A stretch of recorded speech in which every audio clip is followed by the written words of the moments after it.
Des de Rereguarda creiem que la màxima dificultat per entrar dins del panorama musical és la poca confiança que mostren els organitzadors de concerts, els patrocinadors i qualsevol tipus de persona que busca grups per anar a un concert, perquè de grups joves i de grups novells que volen tirar endavant n'hi ha molts i amb moltes ganes. Ara, de persones que vulguin confiar en ells, no tantes. Un grup el que vol és fer un CD per a donar-se a conèixer a lo que és la gent, no? que els mitjans l'expregixen i que es doni a conèixer. Llavors el problema que hem tingut nosaltres és que un CD és molt car. Tu pagues tècnics, pagues estudi, pagues lo material de gravació i és una cosa cara. Llavors com aconsegueixes financiar-te això? És fent concerts.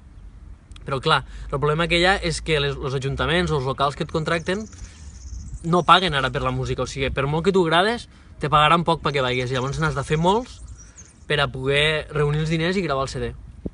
Una vegada ja tens el CD, en el nostre cas, per exemple, vam fer unes 500 còpies, les quals les vam poder vendre totes, perquè, clar, entre família, amics, doncs ja es ven, però no vam guanyar diners, sinó que vam recuperar tota la inversió que vam fer per a produir-lo.